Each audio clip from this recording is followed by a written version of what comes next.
Hey, you like cars? All right, back again at this. Just got back from Catalina. Nice little car meet in the morning. It was real good, nice, cool cars, cool people to talk to. But you know what we're here for. That's right. I'm gonna lean over and get my thing. So CarQuicks, episode 36. What? There we go. That was, come on now. You know how we get down. Okay, I gotta make sure that has a proper sound so that we can make sure the episode is going the correct way. For episode 36. It's been a week, good information. How y'all doing out there as per usual? I like to check in on my people listening, make sure you're doing well, feeling well, accomplishing goals, making new ones. But we're here about the news. We're here about car stuff, right? CarQuicks, car stuff. So we're jumping right to it. I guess to wrap up what we already heard about or seen is the Las Vegas F1 race happened. That's already complete. I watched it on TV, and from the perspective of TV, it looked really cool. I'm not even going to front. Now, I don't know what it was like on the ground floor. I don't know about the people that paid the tickets for it. I heard it's a class action lawsuit because of, penalties that were placed on drivers. And I guess those drivers were in the position they were going to be for those people that bought a ticket. And I ain't mad at them trying to get their money back in some form or fashion. Las Vegas, organizers said they'll give them $200 for the next race. Which is absolutely a slap in the face if you spend $1,000. I mean, a little 200 ain't gonna do a thing. However, that is kind of one of the risks you run when you go into an F1 event that isn't on dedicated tracks. I'm gonna stick to my little Circles of Americas because I ain't trying to go to Vegas until they make a dedicated situation, or maybe I'll go for the spectacle one day. I don't know. But what are we here to talk about? There's an interesting article that came out a couple days ago from the National Transportation. Hold on, before I sound ridiculous. This is the NTSB, okay, which stands for the National Transportation Safety Board, right? And here's why I'm jumping into this first, because it was a pretty cool article to discuss, right? I don't mean cool in a way, but it was cool in my mind because it brought forth some ideas that I've thought about, that I've seen being introduced before, and some of them I totally disagree with. And just a further discussion. So here's what's going on. Why is the National Transportation Safety Board even in the automotive news? Well, they're back at it with the shenanigans. They have more than one time suggested that auto manufacturers introduce some form of a safety protocol or safety technology into a car that reduces the speed limit or reduces the speed that it can go inside of a designated speed limit area or whatever the posted speed limit may be. Now, for everybody else, they're like, there's a posted speed limit on the sign. If you just chose to go past it or below it, so be it. You're an adult. You have a driver's license. You make those decisions. Cars already have governors and speed limiters on it, so on and so forth. They're trying to take it a step beyond that. See, the reason why we're here is that every year the NTSB investigates fatal car accidents to determine what was the root cause for the situation. Was it bad road design? Was it bad signage? Was it the lack of signage, the lack of visibility? Was it speed? Was it impairment of the driver? Or was it, on a stretch of road that's so long and boring that, maybe people start falling asleep from the droning or the lulling of the road, pulling them to sleep or something like that. They're going to search what was the reasons behind this. So back in like 2018, there's a fatal accident. It might have been 2018 or 2019. There's a fatal accident in Las Vegas that killed around 9 people.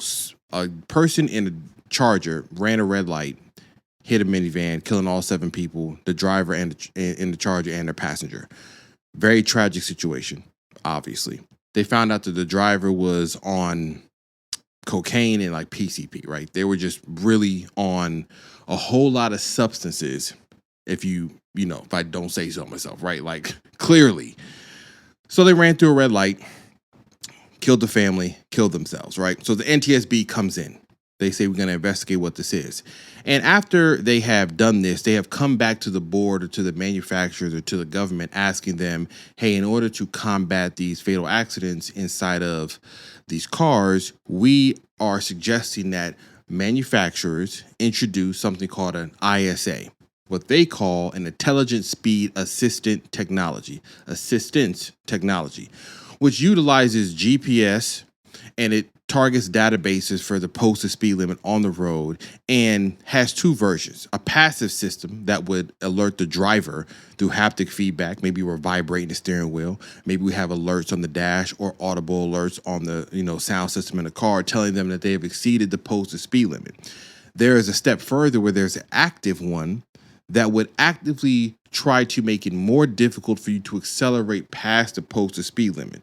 So what I would imagine is you press the accelerator and there's such a long delay that eventually the car is like, fine, we're going to accelerate. Or they want to go even further. You cannot even accelerate past that posted speed limit, even if you tried or wanted to.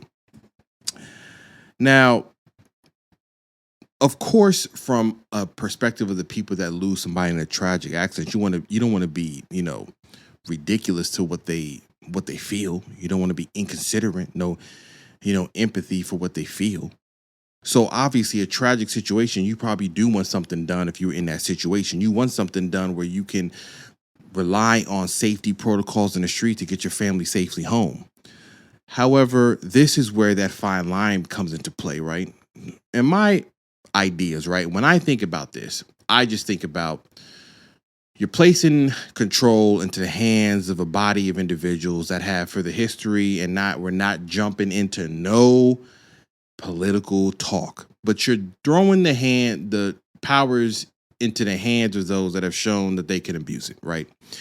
And we already have governors on cars, right? This top speed limit, obviously, on a car can be whatever it may be. If you get a Ferrari, it's 200 miles an hour. In my car, it can be up to 150, 160.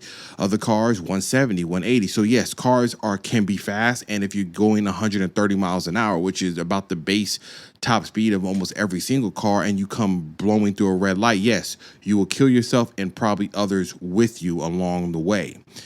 So adding these active systems, to me, is a step too far, because while everybody would say you don't need to go further than the speed limit, we understand that.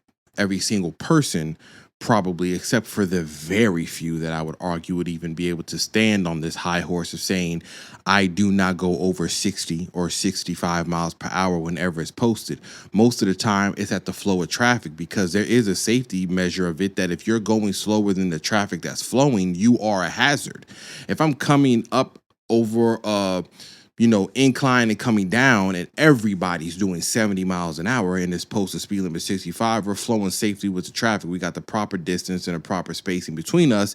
If I run up on a car that's doing 60 or 65, you are carrying more speed and you can be a hindrance. Now, that's also based on lane discipline, which we don't have in the United States at all. Okay, folks is in the fast lane, they're in the passing lane, if you want to say, they're in the center lane, they're in the over lane, they're 40, they're doing, it's all a mess, especially in my state, in Texas. Like, if you're not, man, if you're not getting busy, you're going to get blown off the road.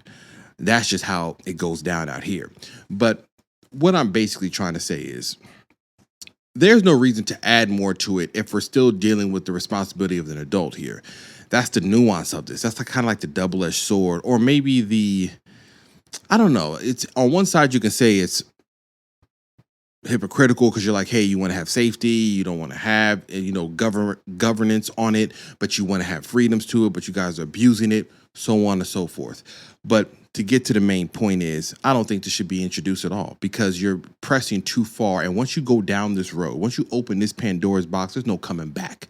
At that point, we're at full control of whatever they decide. So now we're in control of a technology system that's being controlled by who? Who mandates how that's programmed? Who's controlling the GPS on it? What happens if there's an emergency? What if I get a call and something happens to one of your family members and you have to race yourself to the hospital? Yeah, we're not following posted speed limits if you got somebody in the car sick, bleeding, or hurt. Now, of course, this isn't a common situation. This is an emergency situation, and you could say you can call the emergency people. There are various things that come along the way that would have you having to go above the posted speed limit. And not having that ability would be like, why am I paying for a car that I'm paying for using that I can't use what it can do? Now, one of the article reasons that they talked about this in their article was about how advertising of cars is kind of encouraging this. Back to what I said in my previous episode, the one before that about the ban with the coffee and cars with the Mustang and the Camaros and the Chargers. I said these ads are showing you drifting, burnouts, racing. And yes, the bottom it says closed course, professional driver. But it does encourage how you approach these cars. Now, do I say that makes it all on the manufacturer? Absolutely not, right? You can watch a movie, you see John Wick running around with all types of pistols in his hand, doing all types of acrobatic tricks. Does that mean you can do that? No, because you can't reset, and this isn't a video game, and this is real life. So there has to be a point in time when the adults who are driving these cars come to the forefront and say, hey, if you have a license, then you have a responsibility. That doesn't negate what they're saying as far as the safety protocols, but what it doesn't do, it doesn't make it open Pandora's box to just say, hey, guess what? Everybody's getting controlled. We're all putting safety things on these cars. You're not doing nothing over 55 or 60 or 65. We're not doing it. Because then we've gone a step too far. And I said before, the powers that be or the people that are in control of these systems, how are they going to use it? How are they abusing it? And if you are buying a car or if you're doing something in a car that you need to go above the speed limit, or if it's a safety, if it's more of a safety concern for you to drop back behind the speed for the cars that are already going at beyond the posted speed limit for the flow of traffic, then what do we got here, right? And this isn't going to stop a situation as tragic as what they're talking about, right? Because that person was actually on a substance. They were not even in their right mind. They were on a drug, and they were obviously intoxicated, and they did not adhere to any of the rules there, because if you're going through a red light, there was a safety protocol there. It got broke. That was a red light. And obviously the speed can play a part into that, but obviously if you're going above the speed regardless and you're going through the red light, there can be a fatality and there can be a fatal situation regardless of how you do it. Me personally, I'm not for it. I'm not for any more governance on stuff that you're buying. I mean, I already got to deal with HOA. I mean, please, no more. Now, will this ever get implemented? I don't know. I do know that some cars already have this. My GR Corolla actually has a system that when you're driving on the digital dash display, if you go above the posted speed limit, it'll flash red to show you that you're going above the speed limit. A lot of GPS systems now, when you go above the posted limit, the little box that shows you the speed limit will flash red. That is what they're talking about as far as that more passive system, which alerts the driver. You are being alerted that it's going faster, but going to the point of physically controlling the car, that's a step too far. But I'll say this to end this little topic. With electric cars coming with over-the-air OTA updates and the ability for people like Tesla to increase the mileage magically when it comes to their car, like they did for the people in Florida when there was that hurricane, and all of a sudden the 300-mile range or 200-mile range Model S's magically became 400-mile range Model S's so they can get out of the evacuation zone. That type of thing can easily be implemented into electric cars when it comes to what they're talking about. So, hey, I may say I'm against it, but there could very well be a case where the electric car manufacturers can say, guess what? This road has had so many fatalities. If you drive on this road in an electric car, we're making sure that you cannot go any further because we got GPS. We'll send a flash update to your car so that every time it hits this road, it just dials it back. I mean, it sounds kind of dystopian, but crazier things have happened. I'm just telling you what the NTSB is trying to put out there, but this sounds like a wild idea. Now, back to more exciting news for those, for the pedestrian type vehicles, the commodity cars. The Camry came out finally. Now, in my last episode, I talked about the taillight, and I said by the time you see that episode, there will be a Camry that's out, and it's out. So the Toyota Camry's out. You see it, and it looks good. It's not as aggressive as the previous Camry. I will say that. The previous Camry had a very sharp edges. This one, a little softer. They're calling it a hammerhead design. That's what I read that the design language now Toyota is called the hammerhead design. I say it looks kind of like a catfish. I would imagine that there was an aquarium or a fish tank that was installed in the design studio, because really fish and birds seem to be the go-to when it comes to how you design these cars. It doesn't look bad. It's very much, it has a futuristic type front end that leads me to see where the electric version of the Camry could go when you kind of reduce how much grille there is. The grille has been reduced. You do have like this funny, it's not a honeycomb design, but something that's more like body honeycomb design and how it looks as far as the grille goes.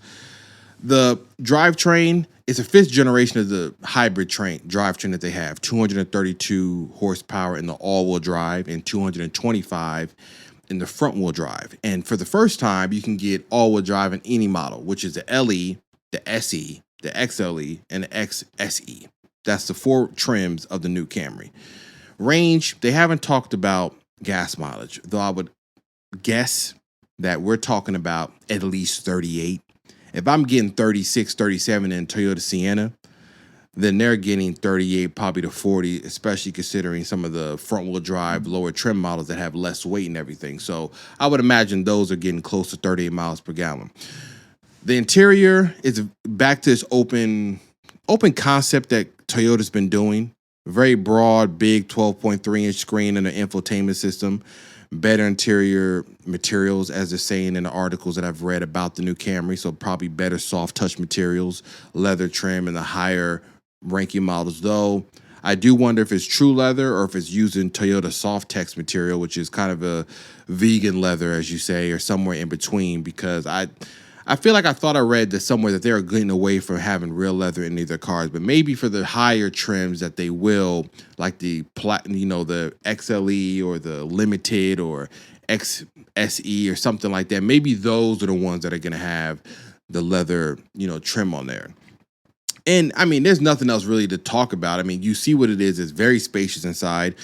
It probably utilizes Toyota 3.0 with their safety sense, with the collision, rear braking, parking. It doesn't have like 360 cameras or automatic parking that has in certain cars. It just keeps it to the basics. The Toyota Camry is a staple in the everyday driving commuter car. It looks comfortable, it's big, and it looks sharp. I do wonder if there's going to be a TRD Pro model. I don't know if there is, but if there were, there is another drivetrain that they could use.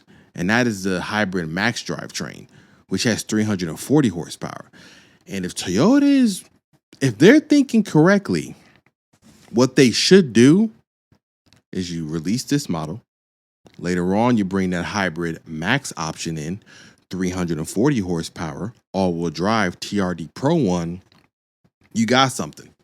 Might even sell me on it. I mean, who knows? I mean, that'll be a really cool idea because of the all-wheel drive part of it. And it will have a lot of people look up and say, that's a cool little sports sedan for the regulars, So that'll be a cool car to see. And this all happened at the LA Auto Show. And the LA Auto Show was essentially what I thought. The Honda Prelude was there. Somehow Honda managed to get that thing on an airplane for Japan and fly it over, so that was cool to see. It was a lot of SUVs, electric cars, and regular commodity cars. As I suspected. I know I was hoping that maybe, Toyota bring that FTSE concept and maybe Mazda bring that iconic SP concept, but nah. And if it wasn't at LA, I would imagine it's not going to be anywhere because that's a big enough market and you're close enough to the port and, into Japan to bring that stuff over. So if they're not bringing it over for the LA Auto Show, then rest assured, we ain't seeing it at the Houston Auto Show at all. And New York and the rest of them, New York may be able to get them to do that, but it's such a long traveling distance that I don't see it happening. But outside of that Toyota Camry, there was another Toyota. So if you know the Crown, I've already talked about the Crown name. In Japan, the Crown name is like high luxury for Toyota. Think Lexus for us. They don't have Lexus in Japan. The Crown versions of cars are where they get to that high luxury. So Toyota bringing the Crown name over to the U.S. You already have the Crown sedan. Looks kind of funky, kind of high lifted sedan. Not SUV, but it's a much bigger lifted sedan. So it has an interesting look. It's not like the Camry. And if you're not aware of the Toyota Crown sedan, you can definitely just go to the Toyota website and price one out and configure it right there. But they're making the Crown Signia, right? And this is their flagship SUV for the Toyota market. It actually replaces the Venza, which was, I never realized that was considered like their flagship SUV. The Venza was kind of like this funky, not a minivan, not an SUV, but it rides on a car chassis type of car, similar to a wagon, but not a wagon. But the Signia, to me, looks very much like a wagon. They showed the back end of it. They showed the side, and you see it in the picture, and they showed the interior cargo space and how the seats lay down flat. They got a little parcel shelf that kind of folds out to the front to give you an extended amount of room to put stuff in there. And I like how this looks. To me, it's very wagony. And I love wagons, so, if it looks like a wagon, you already sold me. The design is clean. It's not overstyled. It's kind of bland. But bland can be good in a way that it's not offensive, because we got enough things that look so nuts in the front end and on the side that it's good to just have something you're like, cool. I know. I get some better color options, maybe a nice dark blue or greens or some browns, and we can look clean and we can look nice. Get some optional wheels. This is a good look. So this being the Crown, the luxury is a step up, right? We got an 11-speaker JBL. We have the 12.3-inch infotainment system, same one that was in the Camry. You have 360-degree, camera system, panoramic sunroof. So this one will have limited and platinum trim levels. I don't know if the capstone makes its way over here. I know they have the capstone trim level in the Sequoia and the Tundra. I don't know if the Signia is going to land in that range. I don't know if the Crown just in general is at the top. Regardless, this is going to start around probably like $40,000 for this car. So it's not luxury in the sense of nobody's buying this and affording it, but I think it's just higher end when it comes to their SUVs, because all you really have is the Highlander. You have the RAV4, you have the Highlander, you have the Grand Highlander. You have the Sequoia, which is like a more full-size truck SUV. So this probably slots above the Grand Highlander for those that do not need 3 rows, but want something that looks different, a little bit more luxury inside, probably, rides different, a little quieter, So this could be a very good pick for their model lineup. And that's where that Max Hybrid option came in too, because this one uses the same powertrain that was in... Let me look this up real quick because I forgot. The same one that was in the Crown Sedan. The Crown Sedan had 232 horsepower hybrid system, dual motors, all-wheel drive. So the same thing here, the same as what's in the Camry. So what the Camry has and what I joked about or, even suggested about them doing a TRD Pro one, they could do a higher trim level in the Crown Signia with the 340 horsepower hybrid max option. So that is something that's on the table. Now, will they do it? I want to say they will. I don't want to say they won't. I can't imagine if the market isn't there, they won't do it. So it's probably coming. So that's what Toyota showed off, right? I've said before, Toyota has been on a run, and they're making sure that all their commodity cars, all their cars are slotting right in where all the consumers are at. And another manufacturer that's hoping for the best when it comes to introducing SUVs or anything that's kind of saving the brand is Mini. Now, Mini is no longer Mini, right? I mean, you can argue all you want about what size it is and if it isn't or if it's not, but Mini and Mini Coopers haven't been the same Mini size since back with the original supercharged one with the R56 model, going up to the new turbo ones. I mean, now Minis are beasts. These junks is massive now in comparison to what they used to be. So Mini is now being built fully in Germany. I don't know if all of them are being built in Germany, but the beamerification of Mini is now full circle complete. And so the Countryman is coming out, and it's going to be regular Countryman, ICE-powered one, and an EV one. And what they were talking about at the LA Auto Show is that BMW is betting heavy on the Countryman. It's huge now. It's bigger than everything, which I imagine they're trying to build it in a way so that anybody that's looking at an X3 or a Q3 or a Q5, turns their head over to Mini and it's like, hey, I see what y'all doing over there and I like what I see, and brings the buyers over there. It ain't for the Mini enthusiasts, right? The Mini people that were driving the supercharged ones in the back rows and having fun in the Italian job, this ain't for us. It's not. Now, where we come into play is if this takes off, like how Porsche did with the Cayenne, and it blew up and made their numbers and profits skyrocket, then you can come back and get some of the fun cars. You can get maybe a little Mini Cooper truck, a mini truck, or back to a more sporty John Cooper work, something smaller, more tailored towards the spirited driving aspect of the Mini. I have no idea what the future looks like for Mini, to be honest. It's been such a weird Countryman, dual door, wagons, extended ones. Who knows what they're doing? It would be cool to just see them get back to just, hey, it's a small little Mini. It's a sports one. And not that they haven't continued to make minis, but the size of them has just gotten so big that you're like, man, the quirkiness of the small nature of it is gone now. So now we just got a big, bulbous looking car. And it's like, all right, do you really care about Mini like that? The enthusiasts that had the cult following for Mini are long gone. They only go up to probably that supercharged one, and that's it. And there's another subset of those people that only go to the last true Mini, which was a tiny mini car, and don't talk about nothing else. So that's what Mini's working on. Who knows if this is going to work out for them, right? A Countryman, 40, 50,000. I mean, you really got to like Mini. You really got to like them. And from what I've seen, from what they made and what they showed at the LA Auto Show you see on the screen, I'm not sold. It's cool. But if I'm buying an SUV, I got to ask myself, do I feel like paying the surcharge for Mini? Do I want to pay for the maintenance? Do I want to deal with it? Like, they would have to make the buying experience very comfortable or very cool as far as the options you can add to individualize, if that's even a word, the car, so that it can feel back to that quirky aspect of how the cars are. If it's just silver, white, and blue, then I mean, like, come on now. Back to where we started again. Now, another funky car that did come out is, if anybody knows, there's this famed Japanese car manufacturer, Mitsuoka, Mitsuoka. I was supposed to figure out how to say this before I jumped on this camera, but guess what? I didn't do that. But they're famed for a car that was made called the Orochi, and you'll see it on the screen. It's the funky looking, this looks like a fish that came out the water. Not even a koi fish. Koi fish is kind of sleeker than what was going on here.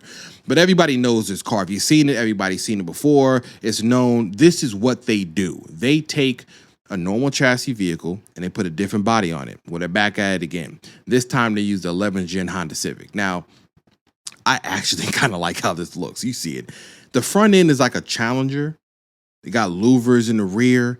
It's a very 70s Japanese sports car because they had this kind of front end. I know they say Challenger on the front end, but it does remind me of one of the original early Honda Civics that had that kind of squared off front end. Interior has these leather seats with metal grommets in it, blue leather. I mean, if you know who this brand is, they are known for the outrageous, outlandish, and the quirky aspect of putting their body on a normal chassis vehicle, changing out some of the interior, but you still can see it's a Honda Civic. Look at the dash. And you can still tell it has it by the outside silhouette. And they don't add any more power, not from what I've seen. And they know what their bag is. This is their bag. Their previous one was a RAV4 that looked like a K5 Blazer on the front end. So this is how they get down. Is it ever coming to America? Absolutely not. We would see this thing and you would get the few people, probably like myself or those that just want to be totally different. They'd buy into it and be happy with it, and which would look cool. But everybody else would just talk about how just go get a Honda Civic or something. Now, outside of that, Lucid is back.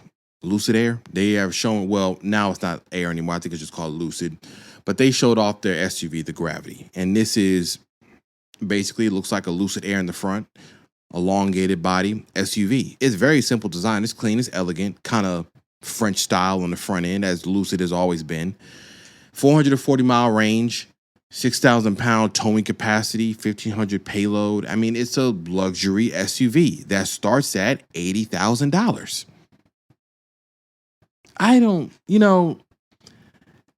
I would want to be excited about this. I can't. I'll be honest. I can't. It's not for me. I understand the luxury SUV EV market and what it's doing. I know who Lucid is targeting. Their Lucid Air sedan looks really cool to me. That's very futuristic looking, very clean for electric sedan. The SUV, to me, if they're saying that Lucid needs this to succeed in order to understand how they lost $2.whatever billion last quarter, because they said they're losing $430,000 per vehicle they're selling, which is mind-blowing to me that they're operating. But what do I know? I'm not a financial guru. But they said this has to succeed, not because Lucid is about to go out of business, even though the numbers make it seem like they should be. But Lucid Air needs this to succeed so that they could introduce, I guess, other models or bring in more profits for the brand, because an SUV in the American market is the bread and butter. It's the cash cow right now. If you don't have an SUV, you're clearly trying to either not make it or you're a specialty brand, but even that's no longer the case. Ferrari has an SUV, and they are probably one of the few people that you could argue don't need one because of the clientele. But if they're making SUVs, you best believe that if you're in any other manufacturer, you better have one in the lineup.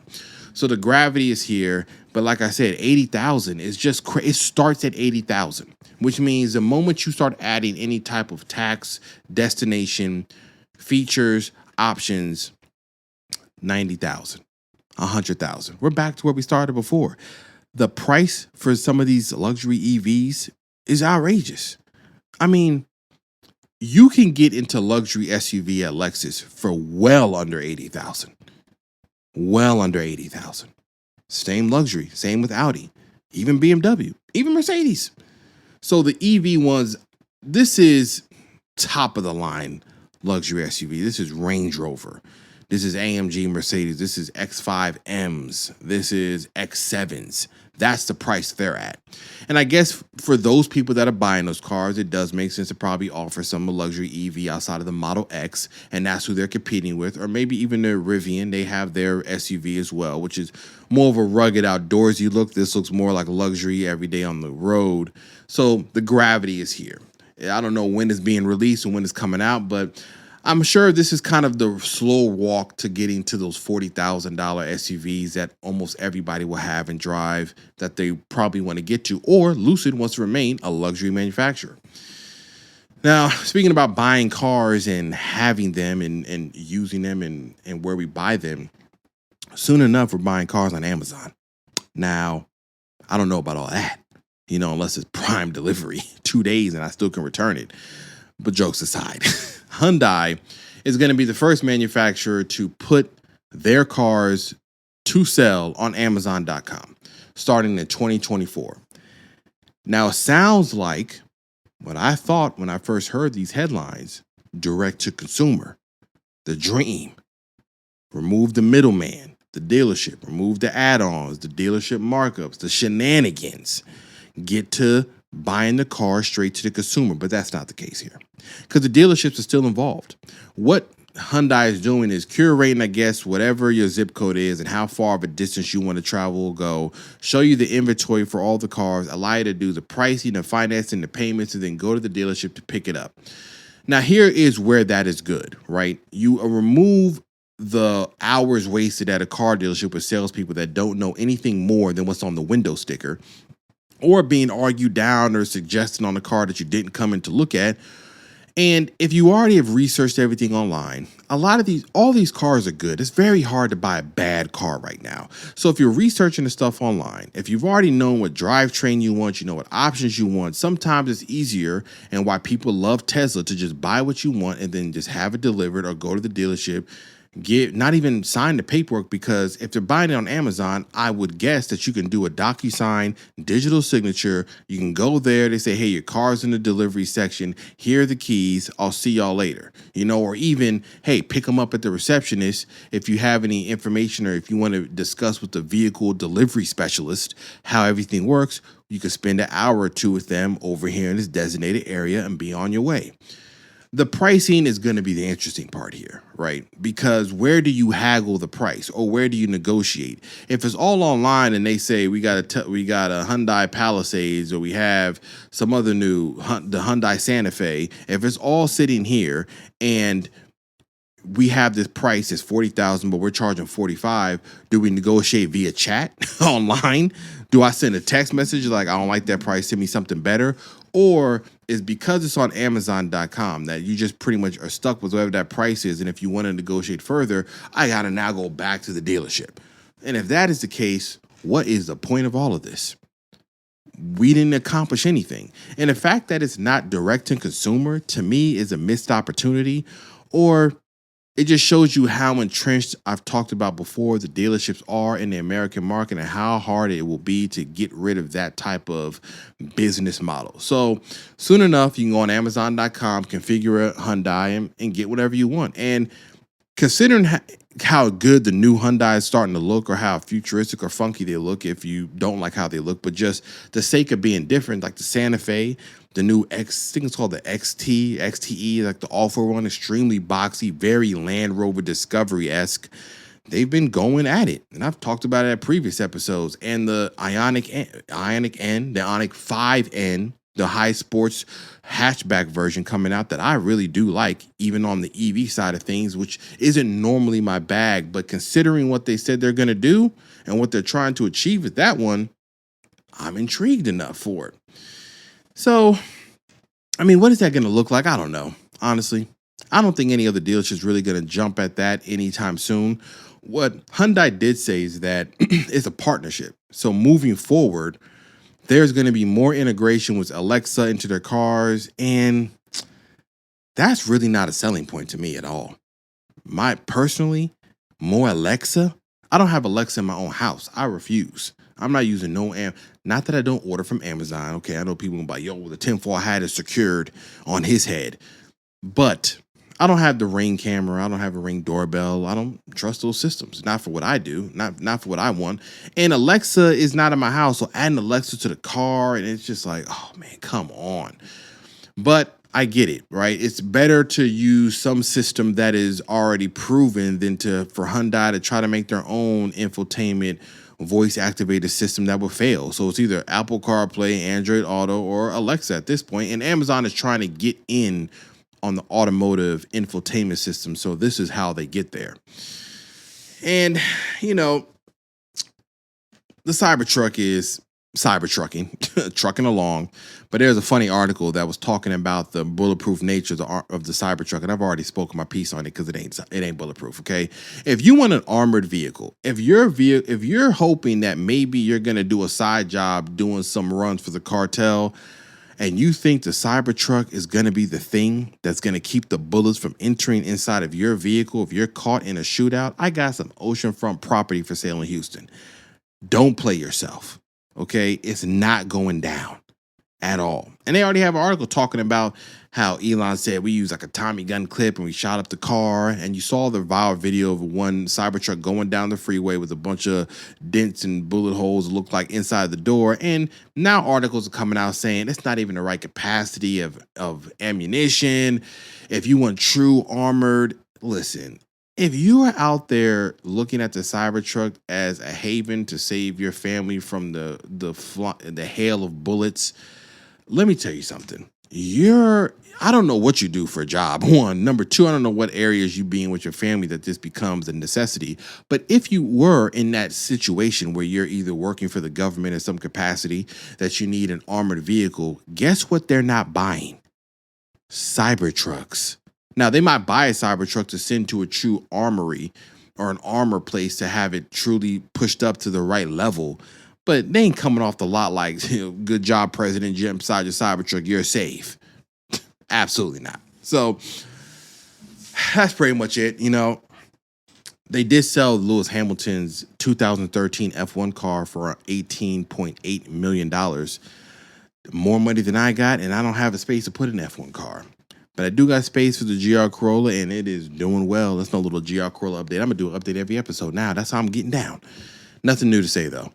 I'll be honest. I'm just waiting for some springs. I rode in a friend's car that had lowering springs from Eibach Sport Lines on the GR Corolla. It rode fantastic. I loved how it felt. Very low. I'm deciding if I to go low, not so low. You know, it's a back and forth idea about it. But it's not, it's not going to be too bad. I'm waiting for more stuff to come out that's going to happen. And in between then and that point, and when we go there, I'll be back again with another episode. And as always, do as you wish and do as you may. This is Cameron Biggs, your host. This is CarQuicks.